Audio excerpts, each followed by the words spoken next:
I found another woman's ultrasound picture in my husband's car. But here's the twisted part. The date on that ultrasound was from last week, and I had a hysterectomy 3 years ago. The baby in that picture wasn't mine. The woman carrying his child wasn't me.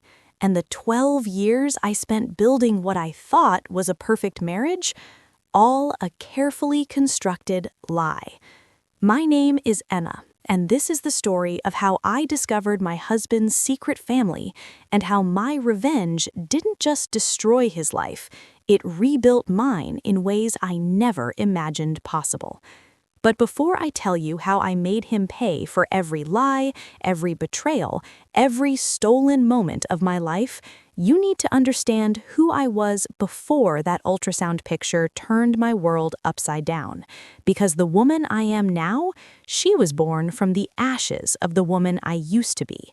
And if you want to hear more shocking true stories like this, stories about betrayal, revenge, family drama, and ultimate redemption, hit that subscribe button right now, because what happens next will make you question everything you think you know about love, trust, and justice.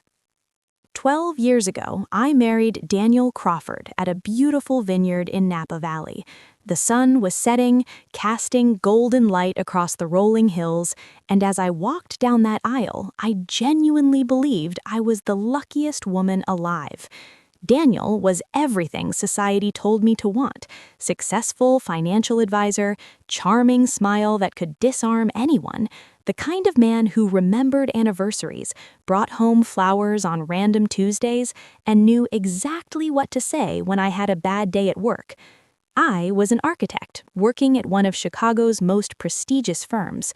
My career was thriving.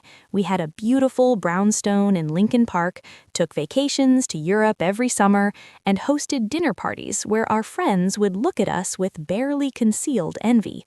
"You two are relationship goals," they'd say. "How do you make marriage look so easy?" I'd smile and squeeze Daniel's hand under the table, believing we had some special secret that other couples didn't, some magic formula that kept the spark alive even after a decade together. God, I was so naive. 3 years into our marriage, I was diagnosed with aggressive uterine fibroids. The pain was unbearable, the bleeding uncontrollable. After months of failed treatments, my doctor recommended a hysterectomy. I was 32 years old. I remember sitting in that hospital waiting room, forms trembling in my hands, tears streaming down my face. Daniel held me, kissed my forehead, and whispered, "We don't need children to be complete. You're enough for me. You've always been enough." I believed him. The surgery went smoothly, but the emotional recovery took longer. There were dark months where I felt like less of a woman, like I'd failed at some fundamental biological level. Daniel was patient. He'd come home early from work, cook my favorite meals, hold me when grief overwhelmed me at random moments. "You're perfect exactly as you are," he'd tell me. "Nothing changes how I feel about you. Nothing." More lies. All lies. For the next 9 years, we built our life around the assumption that it would always be just the two of us. We renovated our brownstone, turning the room we'd once imagined as a nursery into my home office. I threw myself into my work, designing buildings that would outlast me, creating legacy in steel and glass since I couldn't create it in flesh and blood. Daniel's career flourished too. He was promoted to senior partner at his firm, started traveling more for work. Chicago to New York, Chicago to Boston, Chicago to Cleveland. God, how did I not see it? "Baby, I've got another client meeting in Cleveland," he'd say, packing his overnight bag. "Should be back Thursday night. I'll miss you." And I'd kiss him goodbye, make him promise to be safe, tell him I loved him. Every time. Every single time, I sent him off to her. The day my life imploded started like any other Wednesday morning in October. I was working from home, racing to complete a presentation for a major client pitch. Daniel had left early for the gym, or so he said. His car was still in our garage because his Tesla was in the shop for routine maintenance. Around 10:30, I got a call from Daniel's assistant, Marcus. "Hey, Emma, Daniel left a folder in his car that he needs for his 11 o'clock meeting. He's already at the office and asked if you could bring it by." "Of course," I said, grateful for the excuse to take a break from my screen. I grabbed Daniel's keys and headed to the garage. His Mercedes was immaculate as always. Daniel was fastidious about his car. No trash, no clutter, everything in its place. I opened the passenger door and found the folder immediately on the seat. But as I reached for it, something else caught my eye. A white envelope partially tucked in the side pocket of the door. I don't know what made me look. Maybe intuition, maybe fate, maybe the universe finally decided I deserved to know the truth. I pulled out the envelope. It wasn't sealed. Inside were 2 items: a greeting card with "Happy Anniversary to my love" printed on the front, and a glossy ultrasound photograph. My hands started shaking before my brain even processed what I was seeing. The card was signed, "3 years with you and now a baby on the way. You've made me the happiest man alive. Forever yours, Daniel." The ultrasound was dated 1 week ago, 13 weeks pregnant. The room started spinning. I couldn't breathe. I sat down hard on the concrete garage floor, the ultrasound picture trembling in my hands. I stared at that tiny blob on the screen, a baby, Daniel's baby, and my mind just fractured. 3 years he'd been with her.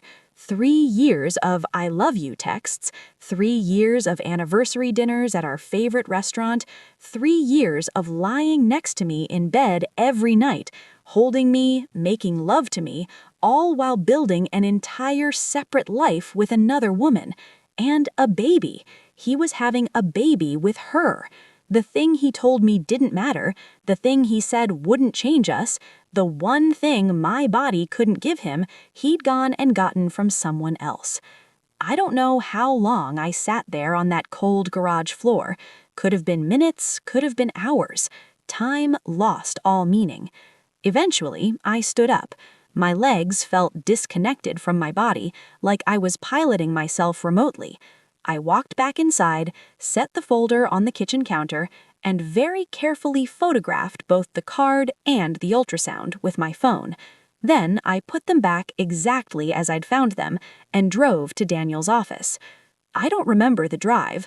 I don't remember parking. I just remember Marcus's surprised face when I walked into the office.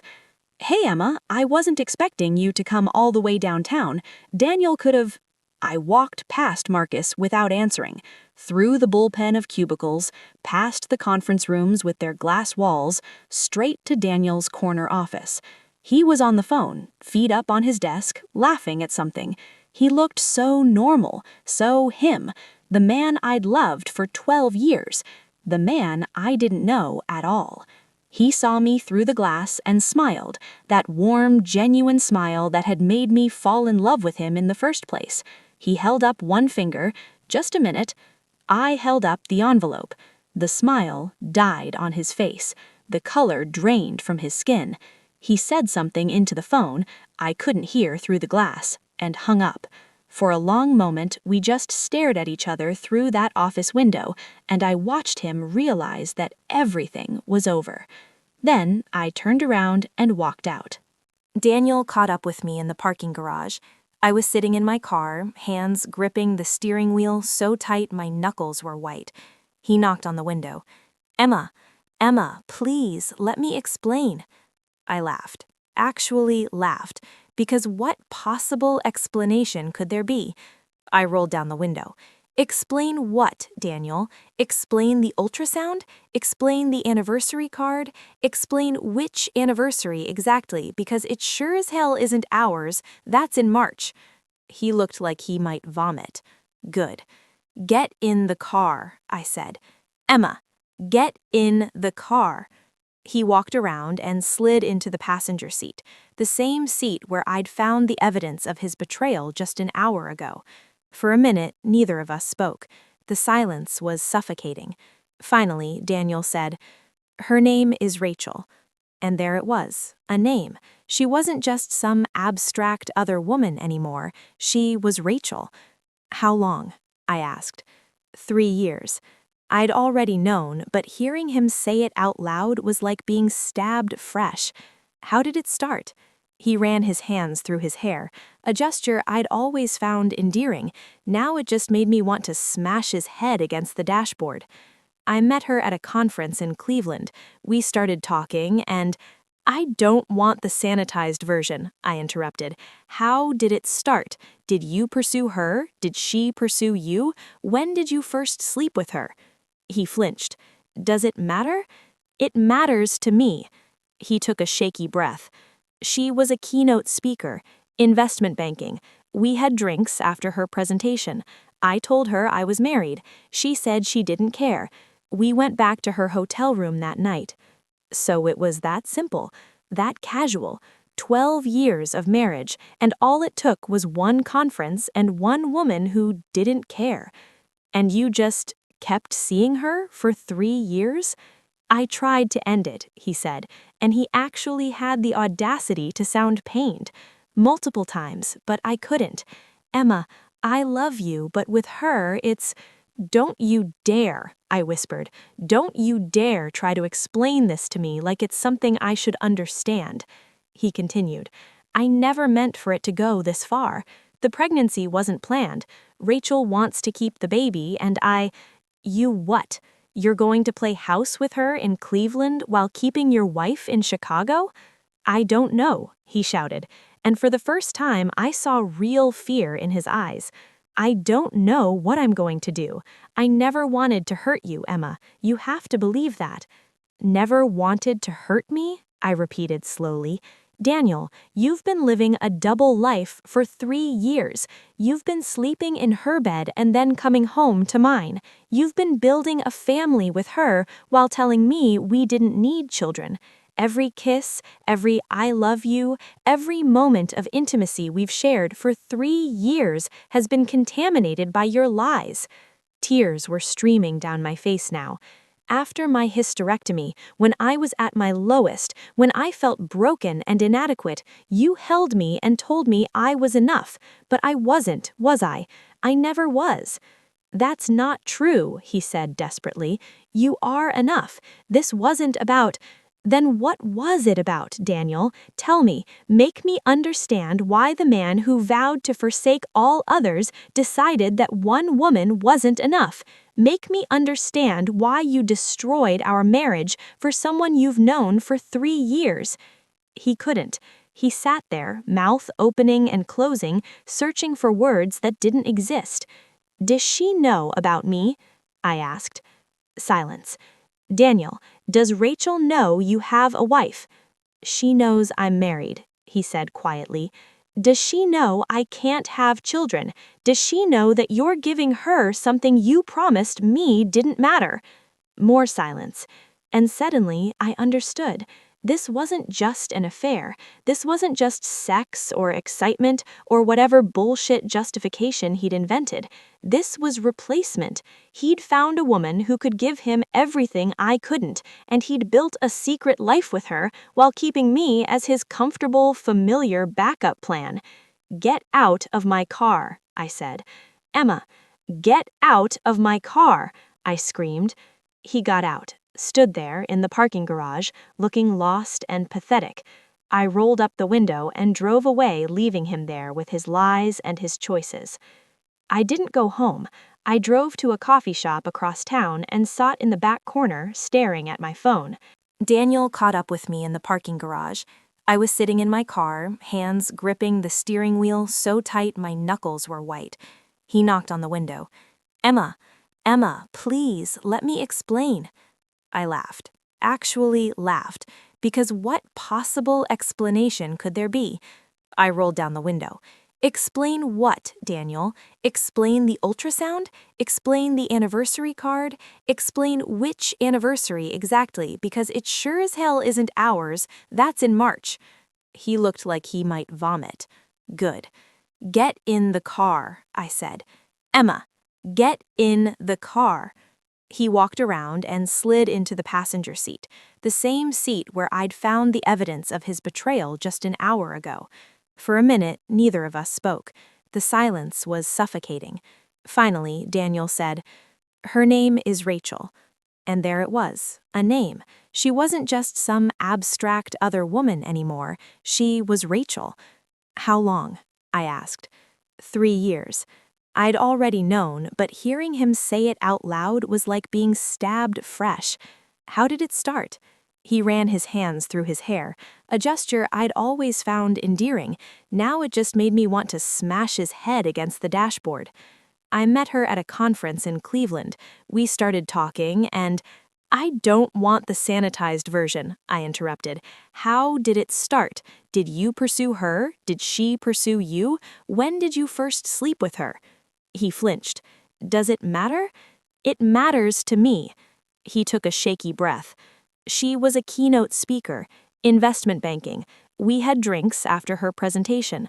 I told her I was married. She said she didn't care. We went back to her hotel room that night." So it was that simple, that casual. 12 years of marriage, and all it took was one conference and one woman who didn't care. "And you just kept seeing her for 3 years?"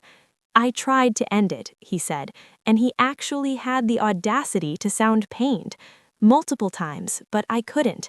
Emma, I love you, but with her, it's—" "Don't you dare," I whispered. "Don't you dare try to explain this to me like it's something I should understand." He continued, "I never meant for it to go this far. The pregnancy wasn't planned. Rachel wants to keep the baby, and I—" "You what? You're going to play house with her in Cleveland while keeping your wife in Chicago?" "I don't know," he shouted, and for the first time I saw real fear in his eyes. "I don't know what I'm going to do. I never wanted to hurt you, Emma. You have to believe that." "Never wanted to hurt me?" I repeated slowly. "Daniel, you've been living a double life for 3 years. You've been sleeping in her bed and then coming home to mine. You've been building a family with her while telling me we didn't need children. Every kiss, every I love you, every moment of intimacy we've shared for 3 years has been contaminated by your lies." Tears were streaming down my face now. "After my hysterectomy, when I was at my lowest, when I felt broken and inadequate, you held me and told me I was enough, but I wasn't, was I? I never was." "That's not true," he said desperately. "You are enough. This wasn't about—" "Then what was it about, Daniel? Tell me, make me understand why the man who vowed to forsake all others decided that one woman wasn't enough. Make me understand why you destroyed our marriage for someone you've known for 3 years." He couldn't. He sat there, mouth opening and closing, searching for words that didn't exist. "Does she know about me?" I asked. Silence. "Daniel, does Rachel know you have a wife?" "She knows I'm married," he said quietly. "Does she know I can't have children? Does she know that you're giving her something you promised me didn't matter?" More silence. And suddenly I understood. This wasn't just an affair. This wasn't just sex or excitement or whatever bullshit justification he'd invented. This was replacement. He'd found a woman who could give him everything I couldn't, and he'd built a secret life with her while keeping me as his comfortable, familiar backup plan. "Get out of my car," I said. "Emma, get out of my car," I screamed. He got out, stood there in the parking garage, looking lost and pathetic. I rolled up the window and drove away, leaving him there with his lies and his choices. I didn't go home. I drove to a coffee shop across town and sat in the back corner, staring at my phone. The anger would come later. Right now, I was numb, hollow, like someone had scooped out my insides and left only a shell. But even in my shock, a cold, calculating part of my brain was working. I needed information. I needed to understand the full scope of what Daniel had done, because if I was going to burn his life down, and oh, I was definitely going to burn it down, I needed to know exactly where to light the match. I pulled up a search engine and typed Rachel plus Cleveland plus investment banking. The first hit was a company directory for Meridian Financial. There she was, Rachel Morrison, Vice President of Investment Strategy. I clicked on her profile photo. She was beautiful, of course. I didn't go home that night.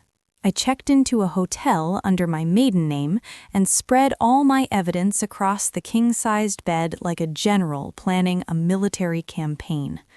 Because that's what this was, war. Daniel had betrayed me in the most fundamental way possible. He'd stolen years of my life, my trust, my future. And he'd done it all while pretending to be the devoted husband, the supportive partner, the man who loved me exactly as I was. That I wasn't going to just divorce him and take half our assets. That was too simple, too clean, too much like letting him off easy. No, I wanted him to lose everything. His marriage, his girlfriend, his money, his reputation, his career. I wanted him to understand on a bone-deep level what it felt like to have your entire world ripped away by someone you trusted. I spent 3 days in that hotel room, calling in sick to work, barely sleeping, living on room service and coffee, building my revenge plan like I'd build a blueprint, detailed, precise, and structurally sound. Phase 1. Documentation. I'd already gathered the financial records, but I needed more. I hired a private investigator, a woman named Sandra who came highly recommended and had a reputation for discretion. I need photographic evidence of my husband with his mistress, I told her, and I need documentation of their living situation in Cleveland. How extensive do you want this? Sandra asked. Everything. I want to know what their apartment looks like. I want pictures of them together in public. I want proof that this isn't just an affair, it's a second family. Sandra nodded, taking notes. This isn't just about divorce proceedings, is it? No, I said, it's really not. Phase 2. The career destruction. Daniel worked at Hartley and Associates, a prestigious financial advisory firm. They had strict ethics policies. I had heard Daniel complain about them before. Advisors were required to disclose any potential conflicts of interest, any personal relationships that might affect their professional judgment. I called Hartley and Associates and asked to speak with their compliance department. I'd like to report a potential ethics violation. One of your senior partners, Daniel Crawford, has been in an undisclosed relationship with Rachel Morrison, a VP at Meridian Financial. They've been involved for 3 years, and I have documentation showing that Daniel has been steering clients toward Meridian's investment products during that time. It wasn't entirely true. I didn't actually know if Daniel had been mixing his affair with business, but I knew him. He was careless when he thought he was safe. And if there was even a hint of impropriety, Hartley's compliance department would investigate thoroughly. We take these allegations very seriously, the officer said. Can you provide documentation? Absolutely, I said. I'll send everything to your office tomorrow. Phase 3. Rachel. This was the delicate part. I needed Rachel to understand exactly who Daniel was. But I couldn't just call her up and reveal everything. She'd just think I was a bitter wife, and Daniel would spin it as me being jealous or unstable. No, I needed her to discover the truth herself, in a way that couldn't be dismissed or explained away. I created a fake email account, emma@burnerphone.com. Then I drafted an email to Rachel. Dear Rachel, you don't know me, but we have something in common. We're both in love with the same man. I'm not writing this to threaten you or ask you to end your relationship. I'm writing because I believe you deserve to know the truth about who Daniel Crawford really is. 3 years ago, you met Daniel at a conference. He told you he was married, and you decided that didn't matter. What he didn't tell you was that his wife, me, had just undergone a hysterectomy, that I spent months grieving the children I'd never have, that he held me through that grief and promised me over and over that he didn't need children to be happy, that I was enough. Every time Daniel came to Cleveland to be with you, he came home to me and made love to me and told me I was the love of my life. I'm not telling you this to hurt you, Rachel. I'm telling you because you're about to have his baby, and you deserve to know that the man you're building a life with is capable of sustaining two completely separate relationships without apparent guilt or conflict. He's been transferring money from our joint accounts to fund your relationship. He put your name on a storage unit using our resources. He's been building your life together with assets that half belong to me. When you tell him about this, he'll say I'm crazy. He'll say I'm bitter and trying to ruin his happiness. He'll probably tell you that our marriage was already over, that we've been living separate lives for years. It's not true. Check his calendar. Check the nights he told you he was working late or traveling for business. I can provide documentation showing he was actually with me. You asked him to choose, didn't you? That's why the pregnancy was so complicated, because he hasn't been able to let go of either of us. I'm making the choice for him. I'm filing for divorce, and I'm going to make sure he loses everything in the process: our house, his assets, his reputation, and quite possibly his career. So congratulations, Rachel. You won. You get Daniel all to yourself now. I hope he's worth it. Emma. I read it over 5 times, tweaking sentences, making sure the tone was perfect, just bitter enough to be believable, just factual enough to be undeniable. Then I attached bank statements showing the transfers to the secondary credit card, phone records showing calls to her number while he was supposedly with me, the storage unit documentation, and I hit send. Phase 4, the social devastation. Daniel's entire identity was wrapped up in being the successful, charming, perfect husband. All our friends admired our relationship. His family loved me. His professional reputation was built on being trustworthy and ethical. I was going to systematically dismantle it all. I drafted a long post explaining the situation, carefully worded to be factual rather than emotional, detailed enough to be credible, devastating enough to be memorable. I didn't post it yet. That would come later, at exactly the right moment. Phase 5, the legal warfare. I contacted 3 different divorce attorneys and scheduled consultations with all of them. By the end of the week, I'd retained Julia Martinez, a bulldog of a lawyer who was famous for absolutely destroying cheating spouses in divorce proceedings. I want everything, I told Julia. The house, the retirement accounts, his share of the business assets, alimony, all of it. Given the infidelity and the financial infidelity, the undisclosed spending on his affair, we can make a strong case, Julia said. Illinois is an equitable distribution state, not necessarily 50-50. We can argue that his betrayal and his misuse of marital assets warrant a larger share for you. Good, I said, and I want the proceedings to be as public and painful as possible. Julia raised an eyebrow. Most clients want discretion. I want him exposed, I said. I want every person in his life to know exactly what he did. Julia smiled. It wasn't a nice smile. I can work with that. I initiated phase 1 of my revenge on a Monday morning. Sandra, my private investigator, delivered her report. 60 pages of documented evidence, photos of Daniel and Rachel together in Cleveland, at restaurants, walking hand in hand through parks, entering and leaving what was clearly a shared apartment. Photos of the apartment interior, taken through windows with a telephoto lens. It was fully furnished. 2 toothbrushes in the bathroom, his clothes in the closet. This wasn't a mistress he visited occasionally. This was a second home. The report included Rachel's schedule, Daniel's travel patterns, and a detailed financial analysis showing how much of our marital assets had been diverted to support his double life. $147,000.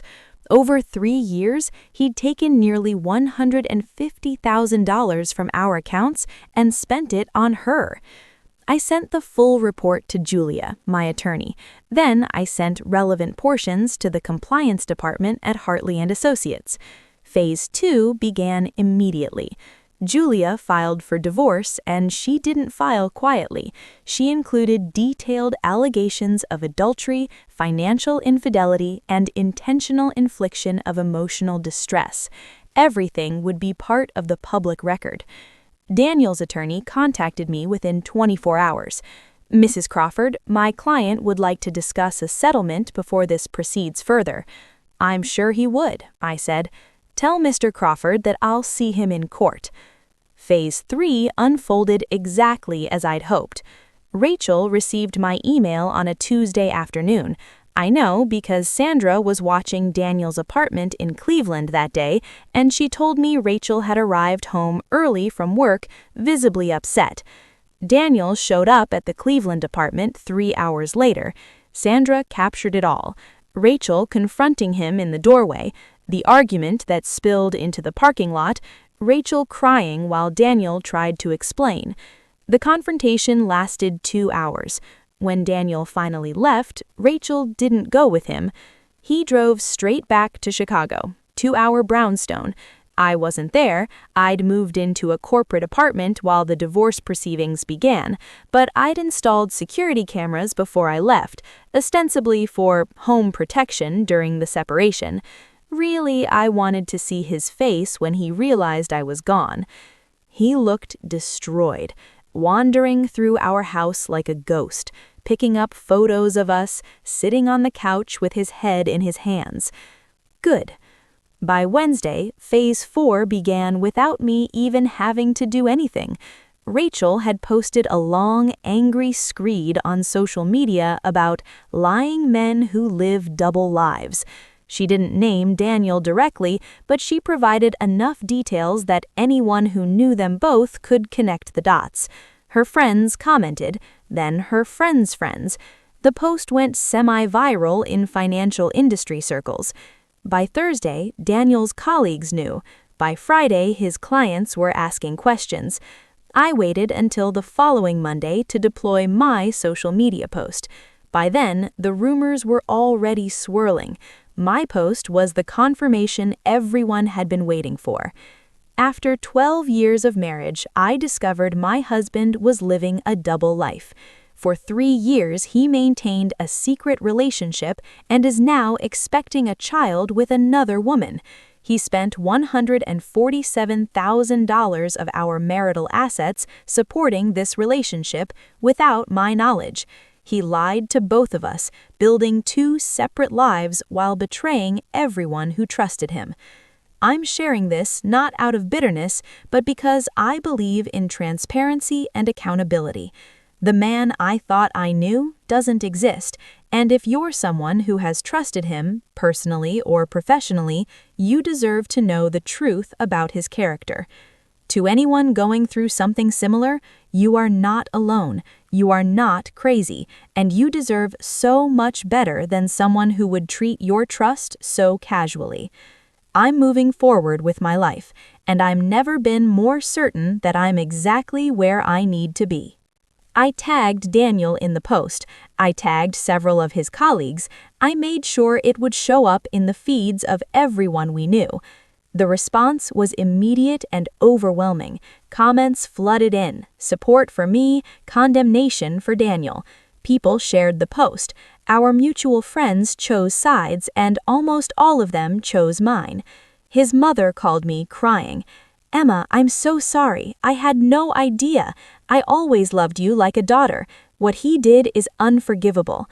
Even his sister reached out. "I'm ashamed to be related to him right now. You deserved so much better." By Tuesday, Hartley & Associates announced that Daniel had been placed on administrative leave pending an ethics investigation. By Wednesday, Rachel's company announced the same thing.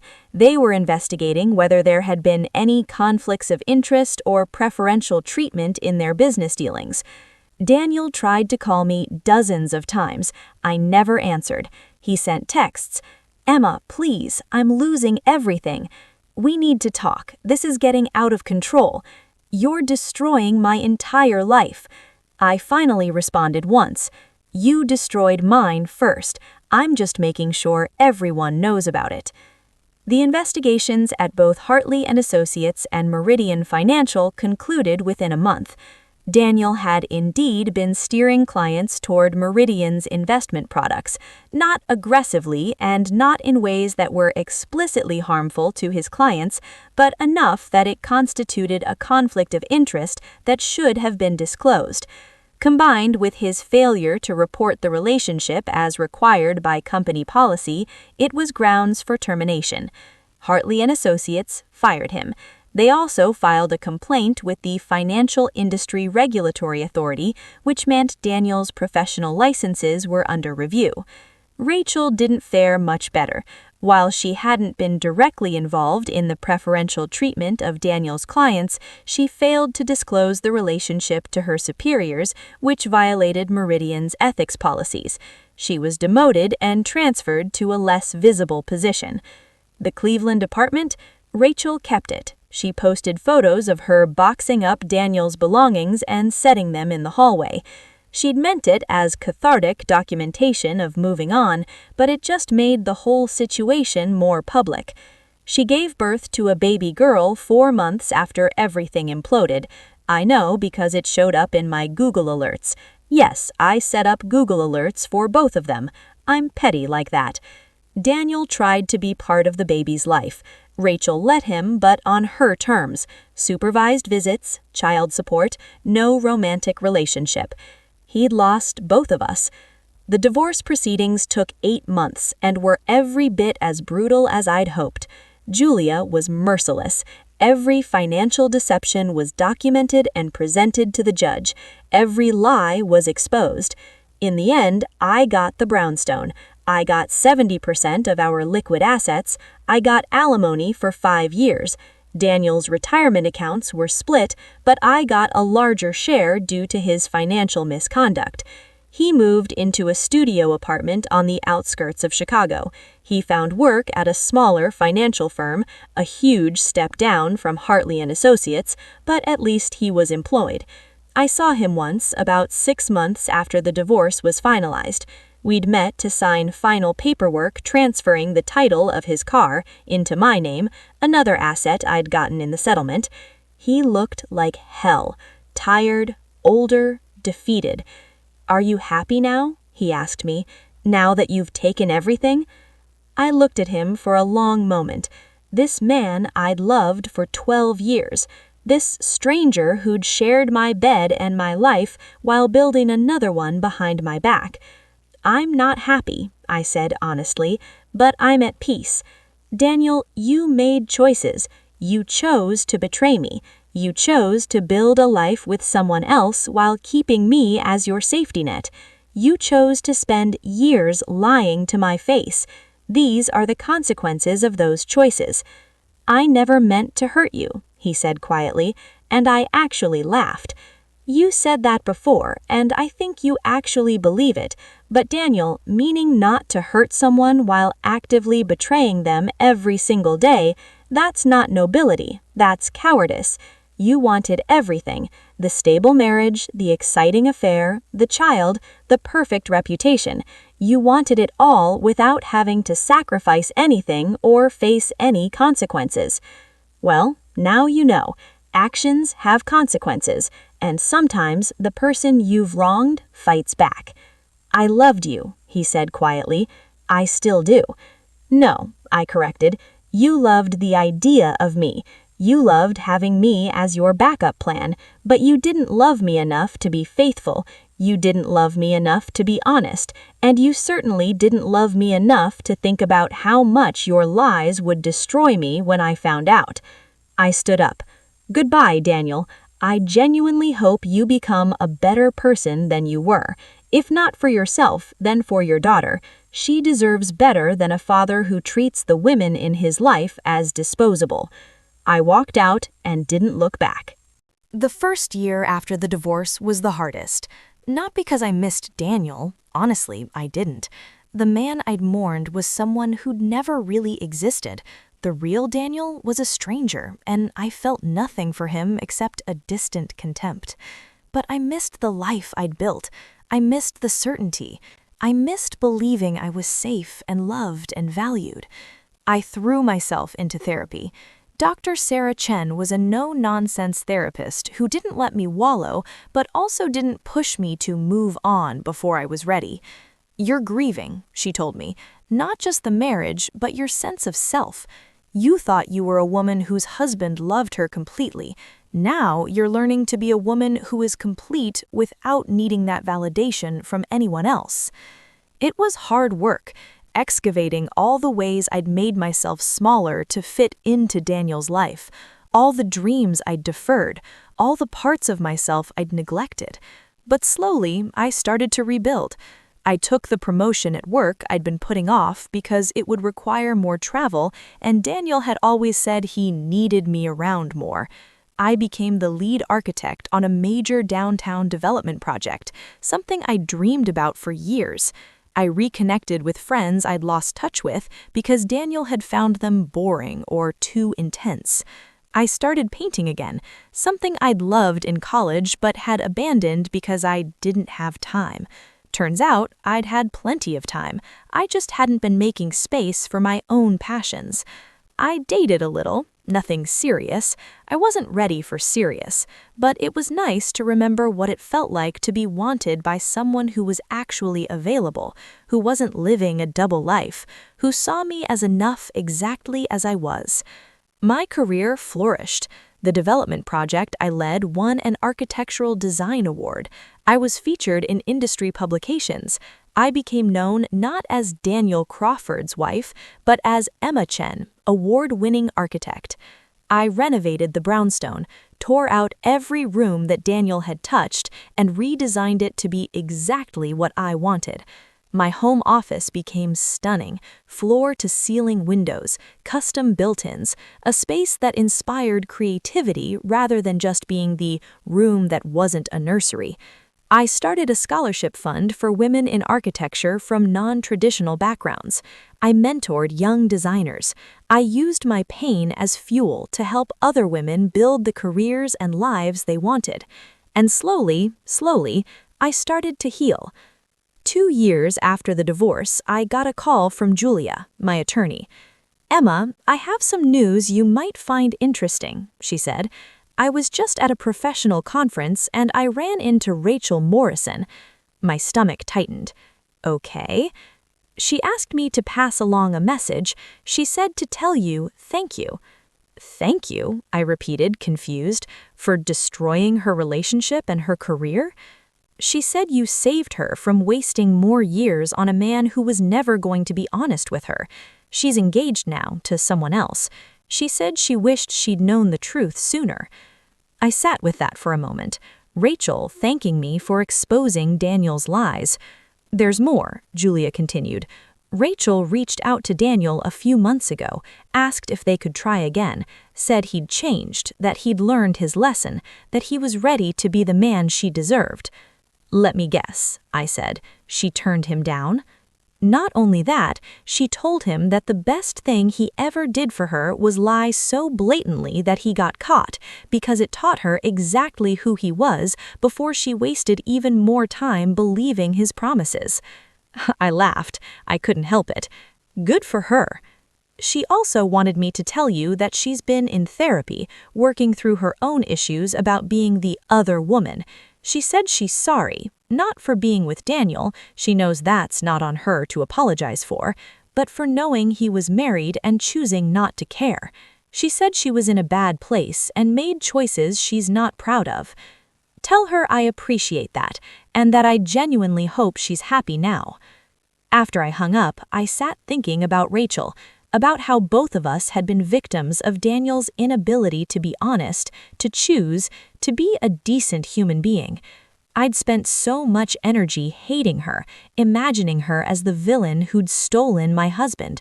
But she hadn't stolen anything. Daniel had given himself away, over and over, to her and probably to others before her. And now we'd both survived him and moved on to better things. 3 months later, I got another unexpected call, this one from Marcus, Daniel's old assistant. "Emma? I hope it's okay that I'm calling. I got your number from the company directory before I left Hartley." "It's fine, Marcus. What's up?" "I just wanted you to know, Daniel got fired, again." "From the smaller firm?" "Yeah, same thing. He was having an affair with a client. When her husband found out, he filed a complaint. The firm investigated and found he'd been involved with at least 2 other clients over the past year. They fired him and reported him to FINRA." "Jesus," I muttered. "His license got suspended. He can't work as a financial advisor anymore. I thought you should know. You were right about him. He never changed. He never learned." After Marcus hung up, I felt a strange mix of emotions. Vindication, yes, satisfaction that he'd faced consequences, but also sadness, not for Daniel, but for all the people he'd hurt with his pattern of lies and betrayal. He'd had every opportunity to change. After everything fell apart with me and Rachel, he could have gotten therapy, done the work, become better. Instead, he'd just found new people to deceive. Some people never learn. Some people are so committed to their patterns, so wedded to their selfishness, that no amount of consequences will change them. And realizing that was freeing, because it meant none of it had been about me, my worth, my adequacy, my ability to be enough. Daniel was broken in ways that had nothing to do with me, and no amount of love or sacrifice on my part could have fixed him. 3 years after the divorce, I met someone. His name was James, and he was a structural engineer I'd been partnering with on a complex bridge design project. We'd been working together for 6 months before he finally asked me to dinner.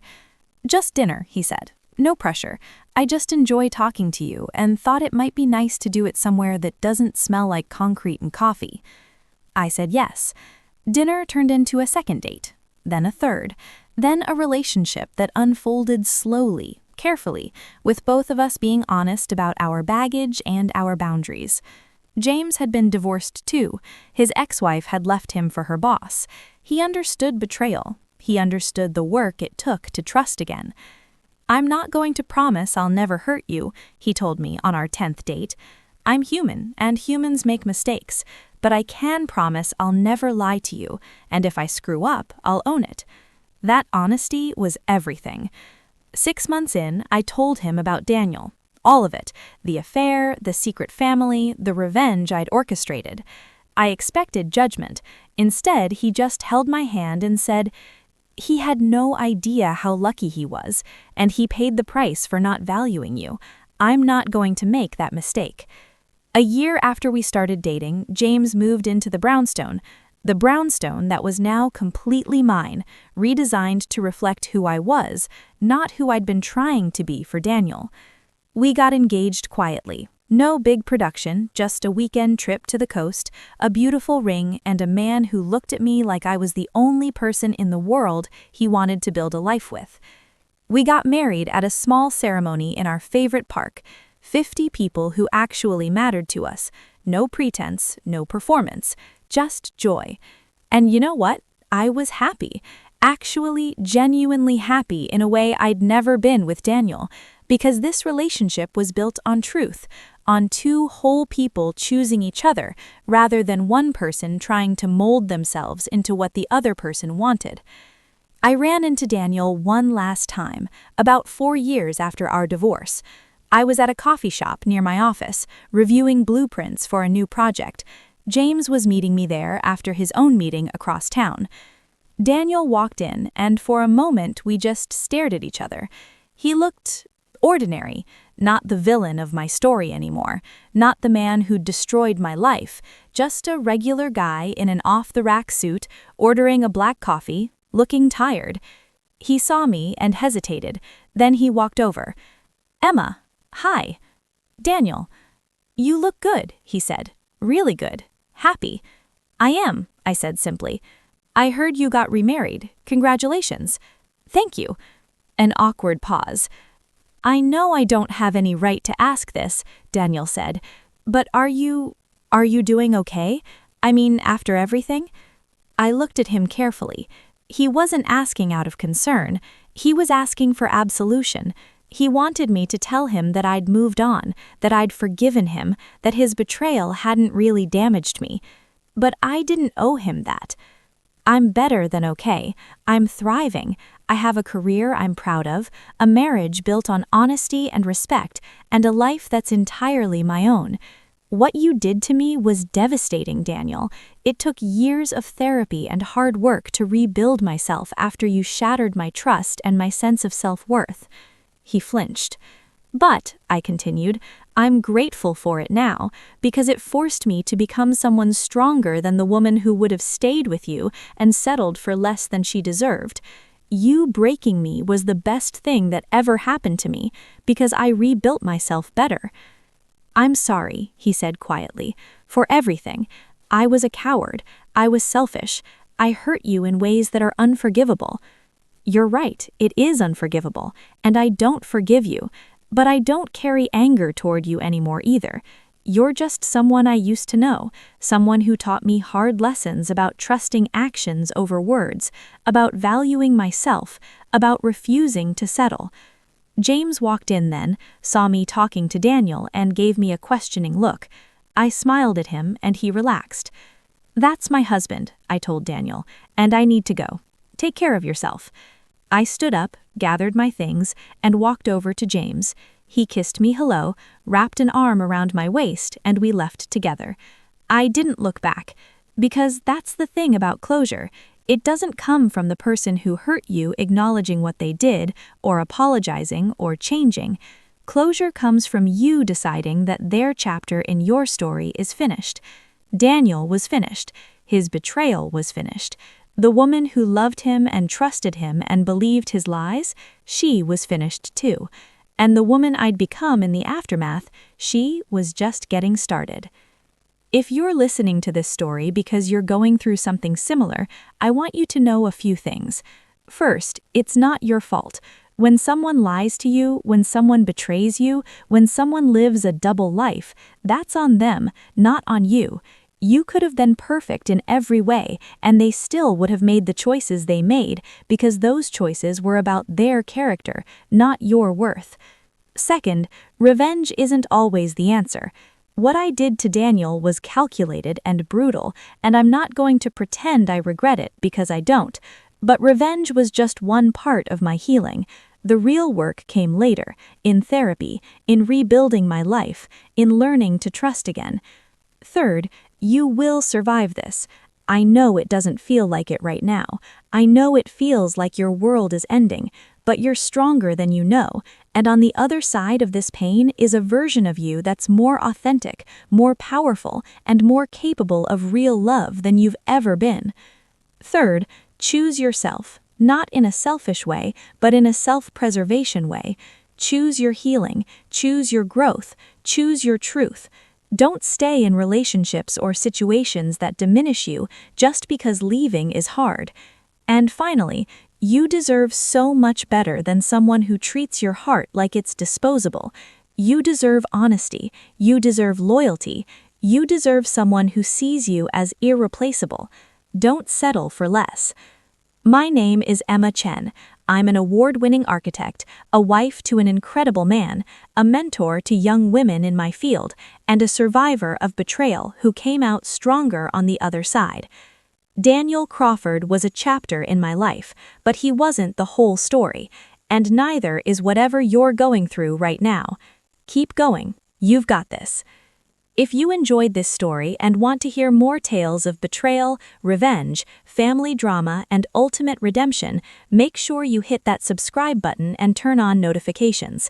We post new stories every week, stories that will make you feel every emotion, question everything you thought you knew about relationships, and remind you that you're never alone in your struggles.